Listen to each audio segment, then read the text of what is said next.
नमस्ते Australia.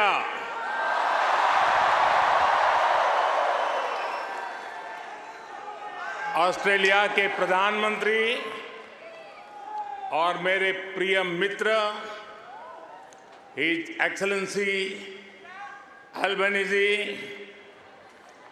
Australia के पूर्व प्रधानमंत्री his excellency Scott Morrison,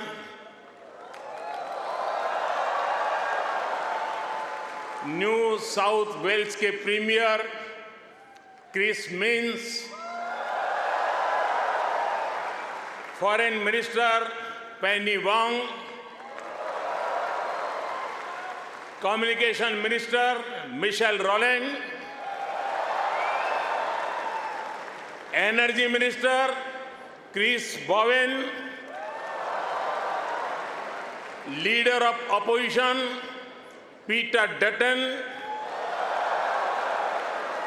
assistant foreign minister Tim Watts, New South Wales के उपस्थित मंत्रिमंडल के सभी आदरणीय सदस्य, पैरामाटा से सांसद सदस्य डॉक्टर एंड्रयू चार्ल्टन, यहां उपस्थित ऑस्ट्रेलिया के सभी सांसद सदस्य, मेयर, डिप्टी मेयर, काउंसिलर्स और ऑस्ट्रेलिया में रह रहे प्रवासी भारतीय जो आज इतनी विशाल संख्या में उपस्थित हुए हैं, आप सबको मेरा नमस्कार।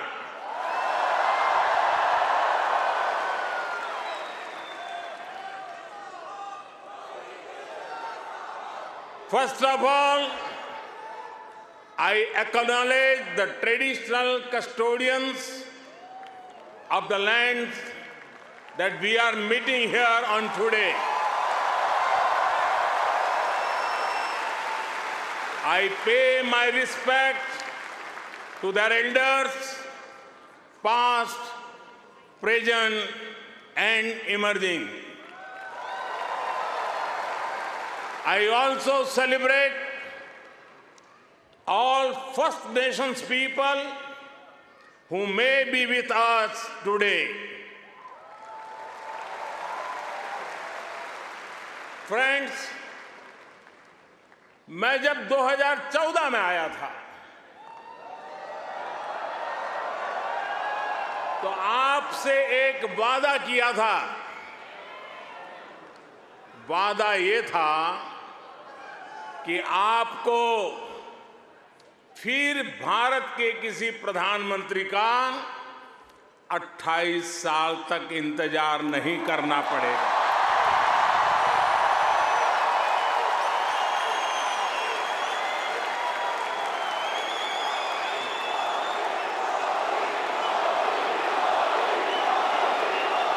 तो लीजिए, यहां सिडनी में इस ऐना में मैं फिर हाजिर हूं और मैं अकेला नहीं आया हूं। प्रधानमंत्री अल्बनीज़ी भी मेरे साथ आए हैं। मिस्टर प्राइम मिनिस्टर, अपने बहुत व्यस्त कार्यक्रम में से हम सभी के लिए आपने समय निकाला है। ये हम भारतीयों के प्रति आपके स्नेह को दर्शाता है। आपने जो अभी कहा वो दिखाता है कि ऑस्ट्रेलिया के मन में भारत के प्रति कितना प्रेम है। इसी वर्ष मुझे प्रधानमंत्री जी का भारत की धरती पर अहमदाबाद में स्वागत करने का अवसर मिला था।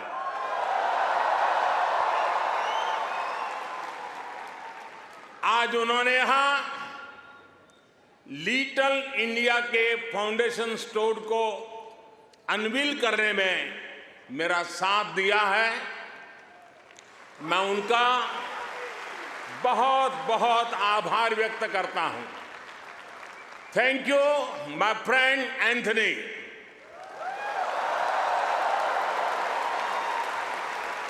ये लिटिल इंडिया ऑस्ट्रेलिया के विकास में भारतीय समुदाय के योगदान का भी एक रिकॉग्निशन है। मैं न्यू साउथ वेल्स के प्रीमियर, पैरामाटा शहर के मेयर, डिप्टी मेयर और काउंसिलर्स को इस विशेष सम्मान के लिए धन्यवाद देना चाहता हूं। साथियों, मुझे खुशी है कि न्यू साउथ वेल्स में प्रवासी भारतीय समुदाय से कई लोग सार्वजनिक जीवन में सक्रिय भागीदारी कर रहे हैं, अपनी पहचान बना रहे हैं। वर्तमान न्यू साउथ वेल्स की सरकार में डिप्टी प्रीमियर, प्रूकार, ट्रेजरर डेनियल मुखी बड़ा कंट्रीब्यूशन कर रहे हैं। और कल ही भाई समीर पांडे पैरामाटा के लॉर्ड मेयर चुने गए हैं। मैं सबका अभिनंदन करता हूं, बहुत बहुत बधाई देता हूं।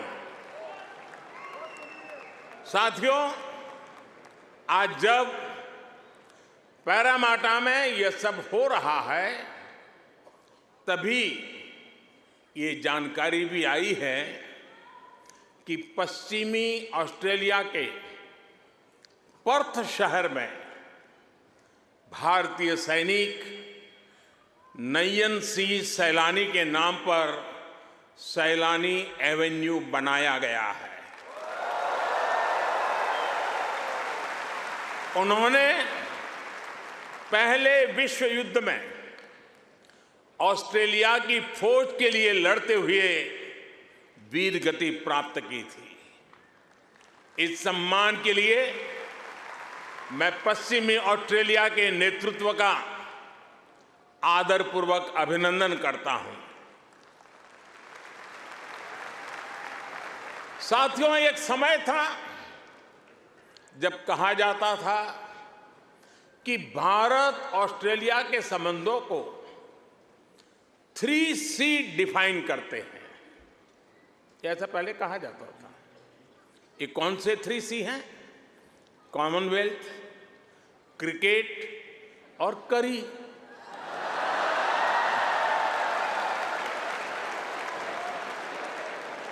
इसके बाद कहा गया कि भारत ऑस्ट्रेलिया के संबंध 3D पर आधारित है। डेमोक्रेसी, डायस्पोरा और दोस्ती। कुछ लोगों ने यह भी कहा कि भारत ऑस्ट्रेलिया के संबंध 3E पर आधारित है। एनर्जी, इकोनॉमी और एजुकेशन। यानी कभी C, कभी D, कभी E। अलग अलग कालखंड में ये बात संभवतः सही भी रही है, लेकिन भारत और ऑस्ट्रेलिया के ऐतिहासिक संबंधों का विस्तार इससे कहीं ज्यादा बड़ा है। और जानते हैं, इन सारे संबंधों का सबसे बड़ा आधार क्या है? जानते हैं?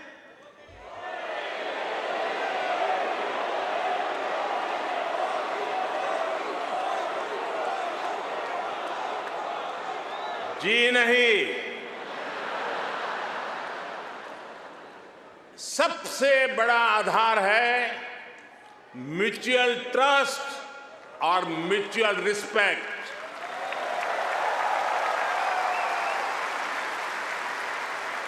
ये म्यूचुअल ट्रस्ट और म्यूचुअल रिस्पेक्ट सिर्फ भारत ऑस्ट्रेलिया के डिप्लोमेटिक रिश्तों से विकसित नहीं हुआ है। इसकी असली वजह है, इसकी असली ताकत है आप ऑस्ट्रेलिया में रहने वाले हर एक भारतीय। आप उसकी असली ताकत है। इसकी असली वजह है ऑस्ट्रेलिया के 2.5 करोड़ से ज्यादा सिटीजन्स। साथियों, हमारे बीच भौगोलिक दूरी जरूर है, लेकिन हिंद महासागर हमें आपस में जोड़ता है। हमारी जीवन शैलियां भले अलग अलग हो, लेकिन अब योगा ये भी हमें जोड़ता है। क्रिकेट से तो हम ना जाने कब से जुड़े हुए हैं, लेकिन अब टेनिस और फिल्में भी हमें जोड़ रही है। हमारे यहां खाना बनाने का तरीका भले अलग अलग है, लेकिन अब मास्टर शेफ हमें जोड़ता है।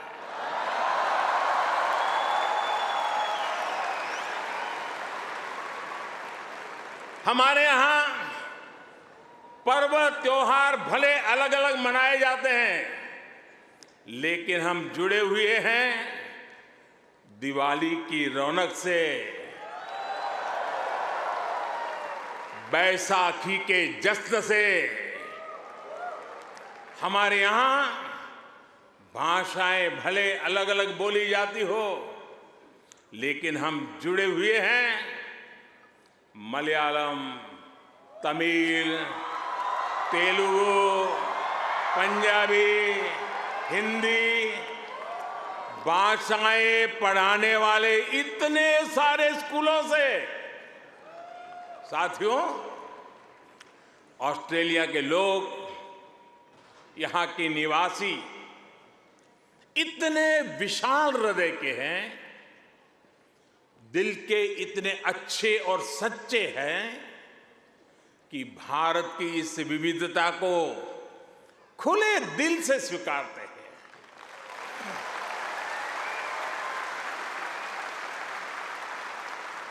और यही वजह है कि पैरामाटा स्क्वायर किसी के लिए परमात्मा चौक बन जाता है।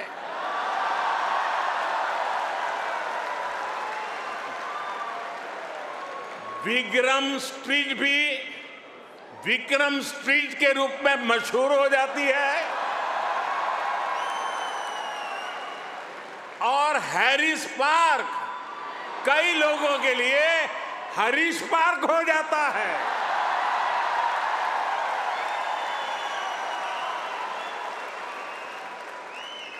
वैसे मैंने सुना है कि हैरिस पार्क में चटका की चाट,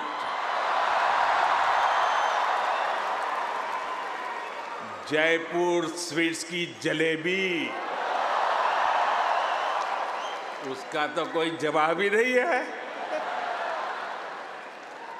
मेरी आप सबसे रिक्वेस्ट है, आप लोग कभी मेरे मित्र पीएम एल्बनीज़ी को भी वहां जरूर ले जाइएगा। और साथियों, जब खाने की बात चली है और चाट की बात चली है, तो लखनऊ का नाम आना भी स्वाभाविक ही है। मैंने सुना है सिडनी के पास लखनऊ नाम की जगह भी है, लेकिन मुझे पता नहीं वहां भी चाट मिलती है क्या।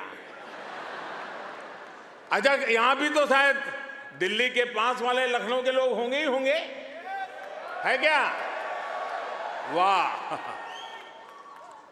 वाकई Delhi street, Bombay street, Kashmir Avenue, Malabar Avenue जैसी कितनी ही सड़कें यहां ऑस्ट्रेलिया में आपको भारत से जोड़े रखती है।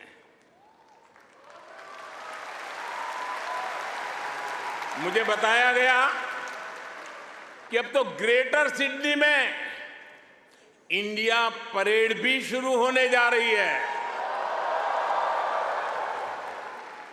मुझे जानकर भी बहुत अच्छा लगा कि यहां आप सबने आजादी का अमृत महोत्सव भी बहुत धूमधाम से मनाया है।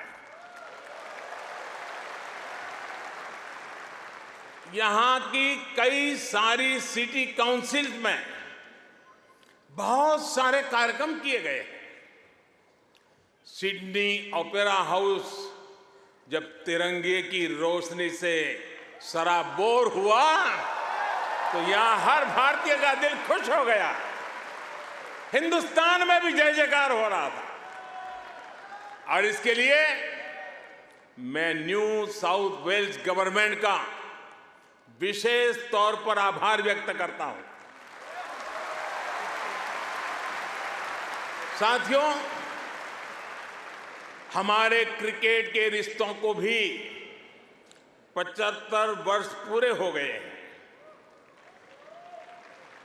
क्रिकेट की फील्ड पर मुकाबला जितना रोचक होता है, उतनी ही गहरी ऑफ द फील्ड हमारी दोस्ती है। इस बार तो ऑस्ट्रेलिया की अनेक विमेन क्रिकेट प्लेयर भी पहली बार भारत में आईपीएल खेलने आई थी।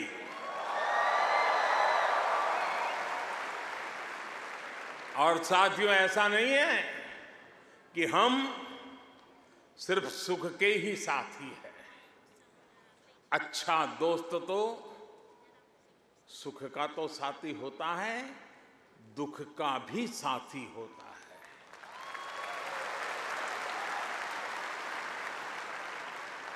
पिछले साल जब महान शेन वॉर्न का निधन हुआ तो ऑस्ट्रेलिया के साथ कोटि कोटि भारतीयों ने भी शोक मनाया।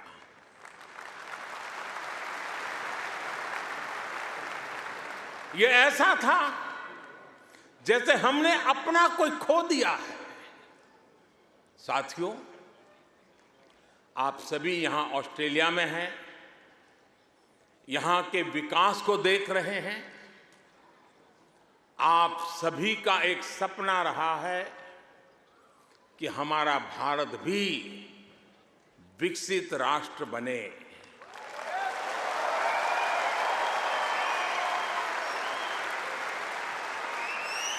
है ना आपका सपना? है ना आपका सपना? है ना आपका सपना? जो सपना आपके दिल में है, वो सपना मेरे दिल में भी है। ये मेरा भी सपना है। 140 करोड़ भारतीयों का सपना है। साथियों, भारत के पास सामर्थ्य की कमी नहीं है। भारत के पास संसाधनों की कमी भी नहीं है। आज दुनिया की सबसे बड़ी और सबसे युवा टैलेंट फैक्ट्री जिस देश में है, वो है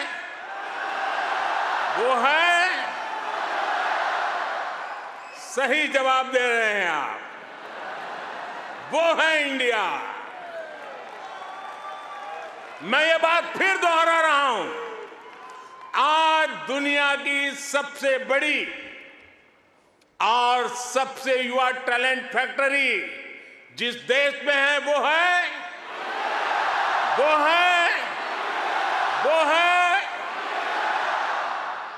और अब मैं आपके सामने ऐसे ही कुछ फैक्ट रखूंगा और आपसे सही उत्तर जानना चाहूंगा, ठीक है? रेडी? कोरोना की इस ग्लोबल पैंडेमिक में जिस देश ने दुनिया का सबसे तेज वैक्सीनेशन प्रोग्राम चलाया, वो देश है,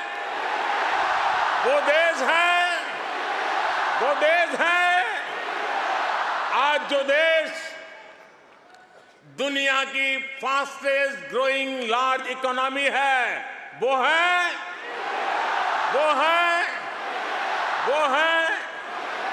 आज जो देश दुनिया में नंबर 1 स्मार्टफोन डेटा कंज्यूमर है, वो देश है।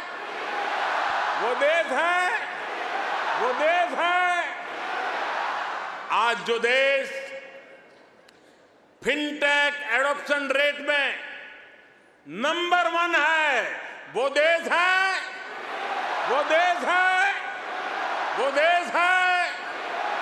आज जो देश मिल्क प्रोडक्शन के मामले में दुनिया में नंबर 1 है, वो देश है। आज जो देश इंटरनेट यूजर्स की संख्या में दुनिया में नंबर 2 पर है, वो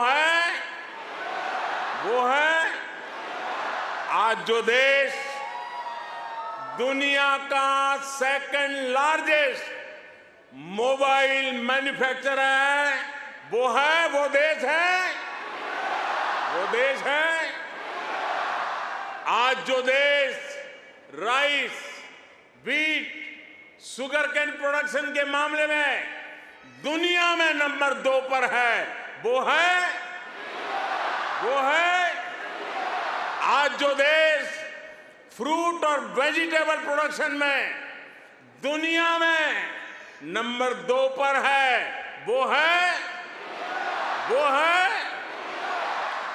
आज जिस देश में दुनिया का तीसरा सबसे बड़ा स्टार्टअप इकोसिस्टम है, वो है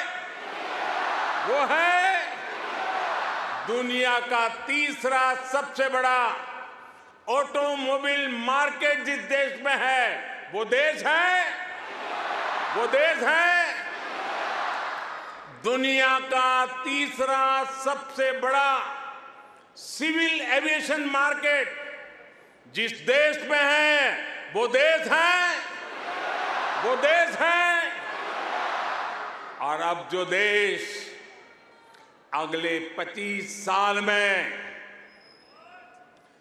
विकसित होने के लक्ष्य के साथ आगे बढ़ रहा है, वो देश है। साथियों, आज IMF भारत को ग्लोबल इकोनॉमी का ब्राइट स्पॉट मानता है।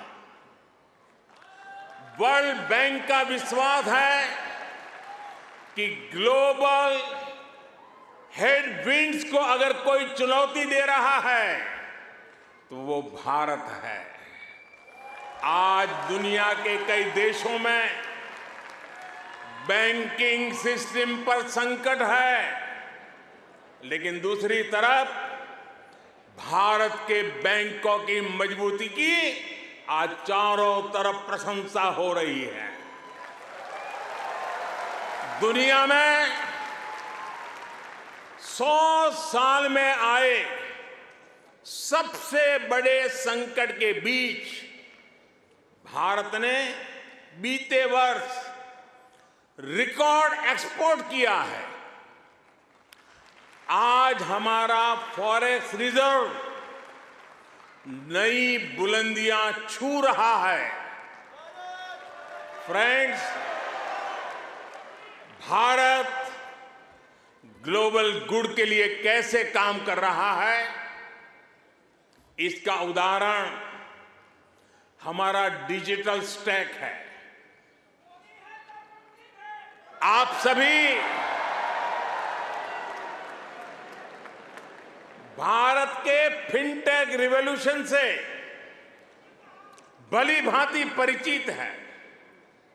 आपको याद होगा, जब मैं 2014 में यहां आया था, तब मैंने आपसे एक सपना साझा किया था। मेरा वो सपना था कि भारत में गरीब से गरीब का अपना बैंक खाता हो।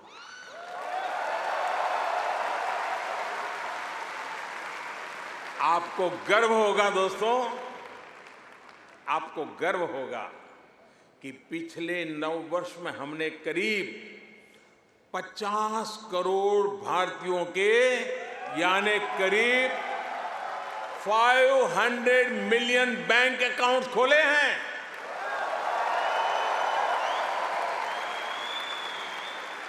और सिर्फ बैंक अकाउंट खोलना ही हमारी सफलता, हम वहां अटकते नहीं हैं।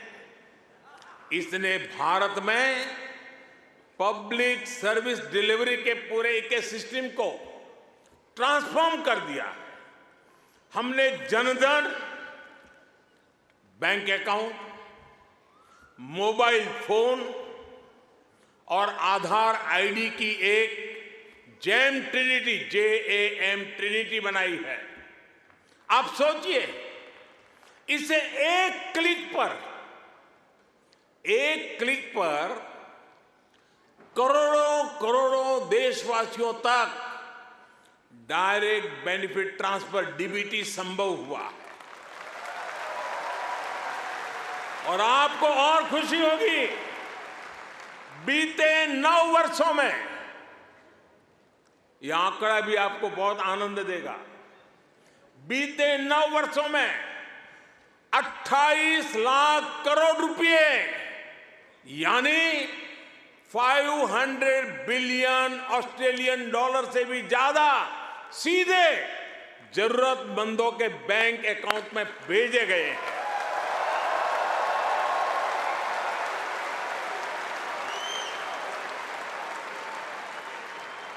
कोरोना के समय में बहुत से देशों को अपने नागरिकों को पैसे भेजने में मुश्किल आई थी, लेकिन भारत उन देशों में था जो एक क्लिक पर ये काम पलकों में कर रहा था।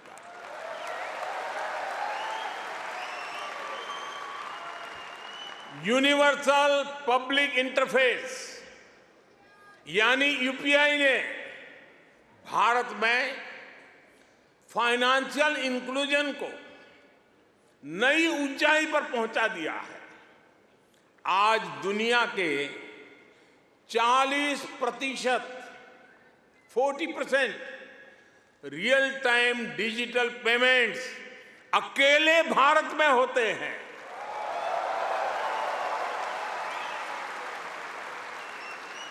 आप अभी भारत आए होंगे तो देखा होगा, आज फल, सब्जी या पानी पूरी के ठेले हो या फिर चाय की दुकान, सब जगह डिजिटल ट्रांजैक्शन हो रहा है। साथियों, भारत का ये डिजिटल रिवॉल्यूशन सिर्फ फिनटेक तक सीमित नहीं है। भारत आधुनिक व्यवस्थाएं बना रहा है, लोगों की ईज ऑफ लिविंग बढ़ा रहा है। इसका एक उदाहरण भारत का डिजी लॉकर है। इसमें ड्राइविंग लाइसेंस से लेकर डिग्री और प्रॉपर्टी के पेपर्स तक जो भी सरकार इश्यू करती है वो इस डिजिटल लॉकर में जनरेट होते हैं। करीब सैकड़ों तरह के डॉक्यूमेंट्स डिजिटल लॉकर में रिफ्लेक्ट होते हैं। आपको फिजिकल कॉपी स्टोर करने की जरूरत नहीं है, बस एक पासवर्ड काफी है। और इससे 15 करोड़ से ज्यादा यानी 150 मिलियन से भी ज्यादा भारतीय जुड़ चुके हैं। इस तरह के कितने ही डिजिटल प्लेटफॉर्म आज हर भारतीय को पावरफुल बना रहे हैं, ताकतवर बना रहे हैं। साथियों, आज भारत के हर कदम, हर उपलब्धियों के बारे में दुनिया जानना चाहती है। आज की दुनिया जिस वर्ल्ड ऑर्डर की तरफ जा रही है, जिन संभावनाओं को तलाश रही है, उसमें ये स्वाभाविक भी है। भारत हजारों वर्षों की जीवंत सभ्यता है। भारत मदर ऑफ डेमोक्रेसी है।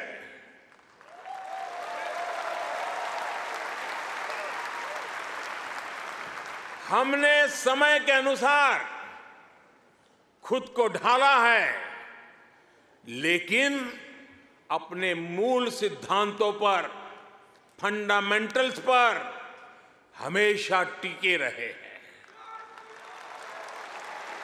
हम राष्ट्र को भी एक परिवार के रूप में देखते हैं और विश्व को भी एक परिवार मानते हैं। वसुधैव कुटुंबकम। और इसलिए जब भारत अपनी G20 प्रेसिडेंसी की थीम तय करता है तो कहता है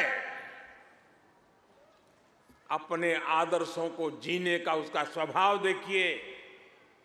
G20 प्रेसिडेंसी में भारत कहता है one earth, one family, one future.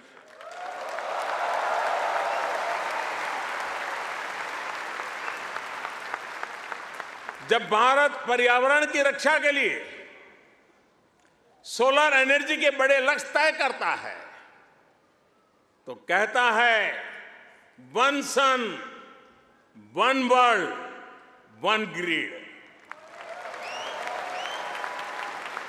जब भारत वैश्विक समुदाय के स्वस्थ रहने की कामना करता है तो कहता है one earth, one health.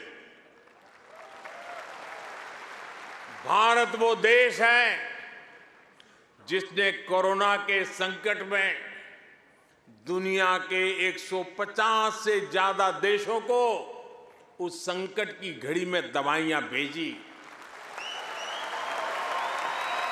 Bharat वो देश है जिसने 100 से अधिक देशों को मुफ्त वैक्सीन भेजकर करोड़ों करोड़ों लोगों का जीवन बचाया।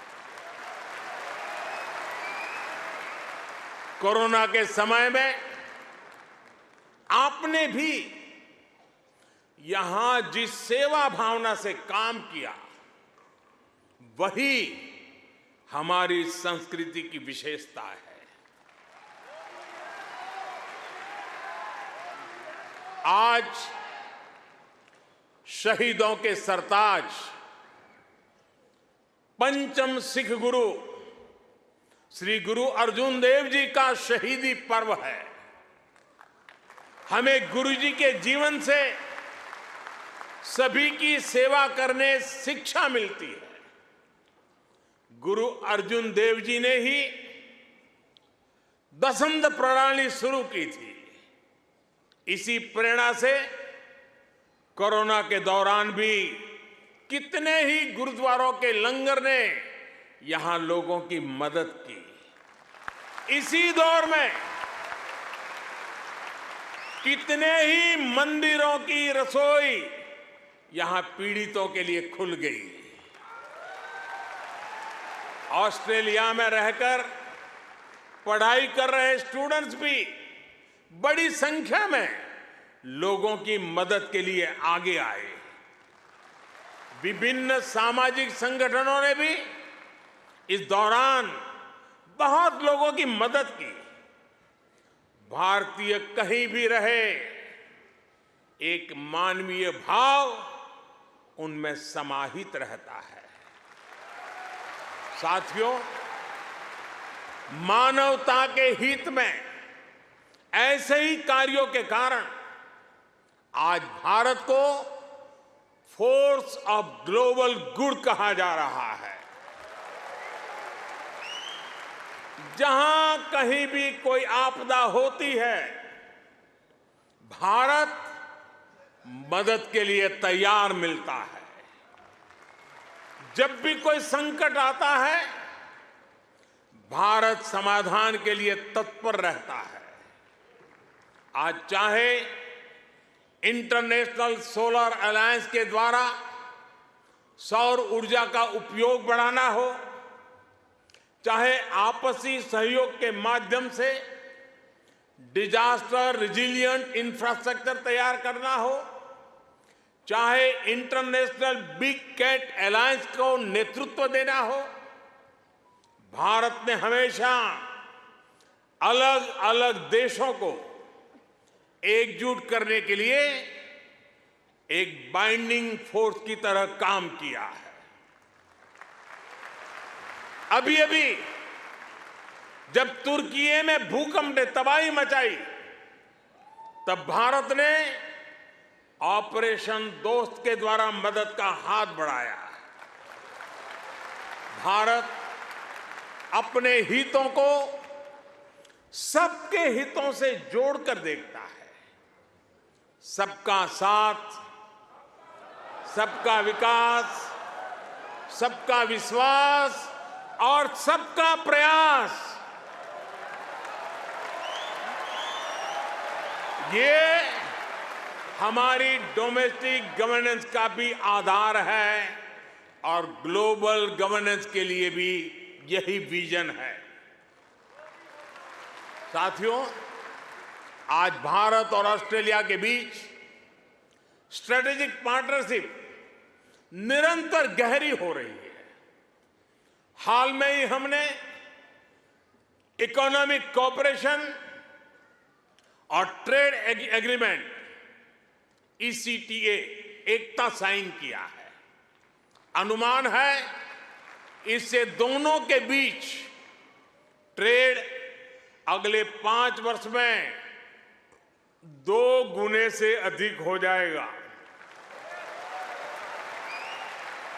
अब हम कॉम्प्रिहेंसिव इकोनॉमिक कोऑपरेशन एग्रीमेंट पर काम कर रहे हैं। हम रिजिलिएंट और रिलायबल सप्लाई चेन्स का निर्माण कर रहे हैं। इससे दोनों देशों के बिजनेस को बल मिलेगा ही, दुनिया को भी नया विश्वास मिलेगा। आज भारत और ऑस्ट्रेलिया के बीच कई डायरेक्ट फ्लाइट्स हैं। बीते वर्षों में फ्लाइट्स की संख्या बढ़ी है। आने वाले दिनों में इनकी संख्या और बढ़ेगी।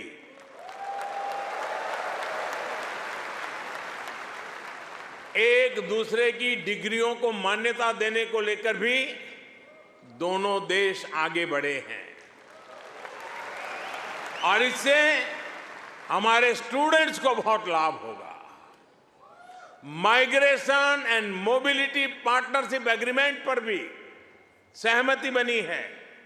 इससे हमारे स्किल्ड प्रोफेशनल्स के लिए ऑस्ट्रेलिया आना और यहां काम करना आसान होगा। और साथियों, आज जब मैं आपके बीच आया हूं तो एक घोषणा भी करने जा रहा हूं।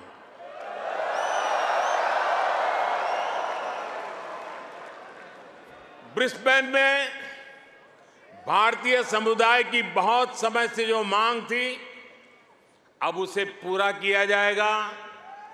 जल्द ही ब्रिस्बेन में भारत का एक नया कॉन्सुलेट खोला जाएगा।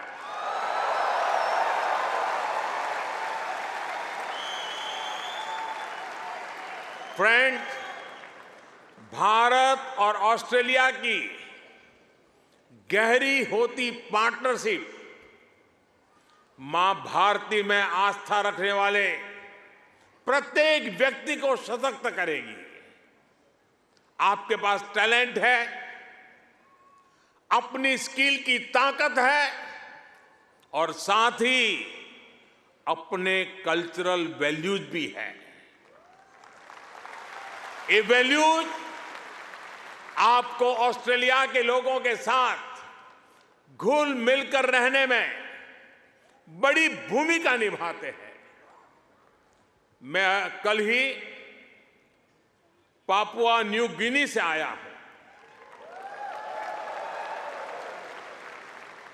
वहां मैंने स्थानीय भाषा में तमिल साहित्य तिरुकुरल के अनुवाद का लोकार्पण किया। ये अनुवाद वहां भारतीय मूल के एक स्थानीय गवर्नर ने किया है। एक जीता जागता उदाहरण है कि कैसे हम विदेश में रहते हुए भी अपनी जड़ों पर गर्व करते रहें, जड़ों से जुड़े रहे।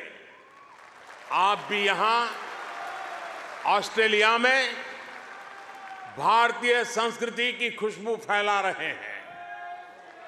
आप ऑस्ट्रेलिया में भारत के कल्चरल एम्बेसडर हैं, भारत के ब्रांड एम्बेसडर्स हैं। साथियों, मैं मेरी बात समाप्त करने से पहले आपसे कुछ मांगना चाहता हूं। देंगे? आवाज जरा धीमी हो गई। देंगे? पक्का? प्रॉमिस? मैं आपसे ये मांग रहा हूं और आपसे आग्रह करूंगा कि आप जब भी भारत आए, अपने साथ कोई न कोई ऑस्ट्रेलियाई मित्र और उनके परिवार को भी साथ लेकर के आए।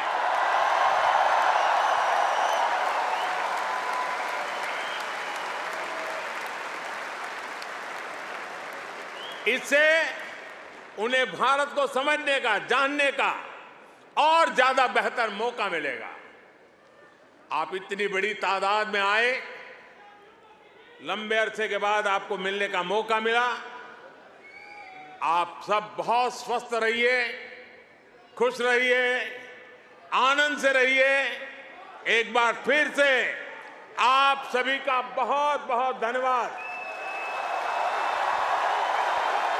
मेरे साथ बोलिए, भारत माता की, भारत माता की, भारत माता की, भारत माता की। बहुत बहुत धन्यवाद।